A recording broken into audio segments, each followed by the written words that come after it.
Hello everyone. तो आज हम लोग पढ़ेंगे मैग 19 के ब्लॉक 3 को। आज का टॉपिक है द ट्री ऑफ मैन और इसके नॉवलिस्ट है पैट्रिक वाइट। यह लिखा गया है 1955 में और 1973 में नॉवलिस्ट के लिटरेरी अचीवमेंट्स के कारण उन्हें अवार्ड मिला नोबेल प्राइज़ इन लिटरेचर। यह नॉवेल स्टैन पार्कर और उसकी वाइफ और उसके 2 बच्चों को अर्ली 20वीं सेंचुरी के रूरल ऑस्ट्रिया में दिखाया गया है। ओपनिंग सीन में यंग स्टैन पार्कर को दिखाया जाता है जो अपने माता और पिता की मृत्यु के बाद ऑस्ट्रेलियन हिल्स के बुशलैंड में पहुंचा था, जहां उसका छोटा सा ज़मीन और कुछ नहीं था सिवाय एक डॉग, हॉर्स, एक बैलगाड़ी और कुछ टूल्स थे जिससे वो वहां की ज़मीन साफ कर वहां सर ढकने लायक एक घर बना सके। स्टैन पास की टाउन यूरुगा में एमी फेबन से मिलता है। कुछ ही समय में दोनों प्यार में पड़कर शादी कर लेते हैं। वह उसे अपने घर ले जाता है। वहाँ वे कपल फार्म के विकास के लिए काम करने लगे और गाय भी पालने लग गए। कुछ समय के बाद बहुत कोशिशों के उपरांत कपल को एक लड़का हुआ रे और एक लड़की हुई थेल्मा।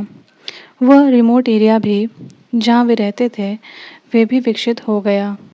वहाँ कई स्टोर्स, पोस्ट ऑफिस खुल गए थे जिससे उस जगह का नाम दुरिल गाय पड़ गया। स्टैन और उसका परिवार अपने पड़ोसियों से बहुत अच्छा व्यवहार रखते थे। जहाँ वे रहते थे वहाँ सूखा पड़ गया था और आग लगने लगी। आग उसके अमीर पड़ोसी आर्मस्ट्रॉन्ग के घर तक पहुँच गया। तब स्टैन ने रिस्क उठाकर मैडलिन, जो कि आर्मस्ट्रॉन्ग की मंगेतर थी, उसे बचाया और कुछ समय उसके साथ बिताया, जो स्टैन की ज़िंदगी भर के लिए यादगार रह गया। लेकिन मैडलिन और आर्मस्ट्रॉन्ग उस इंसिडेंट के बाद वहाँ से चले गए। जब स्टैन के बच्चे यंग हुए तब स्टैन यूरोप में वार पे चला गया।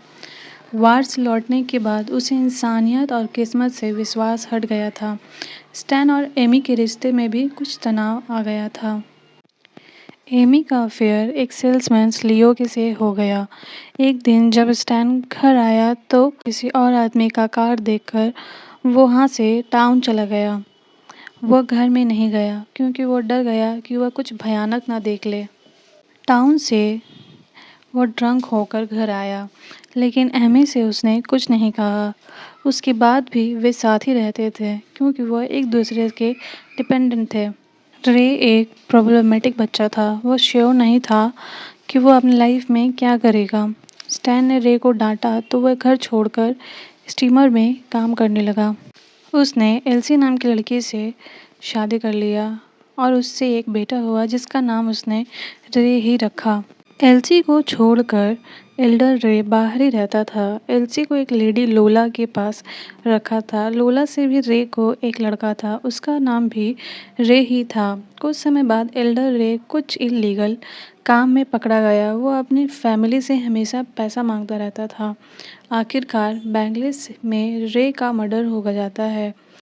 वहीं उसकी बहन थेल्मा बहुत अच्छी और शांत लड़की थी। बड़े होने पर वो शहर जाकर अपने करियर की शुरुआत करने लगी और बाद में उसकी शादी अमीर आदमी से हो गया। स्टैन और एमी बूढ़े हो गए थे और अपना लाइफ उसी जगह रहकर स्पेंड कर रहे थे, बल्कि वो नेबरहुड चेंज होकर एक वेल डेवलप्ड बिग सिटी हो गई थी।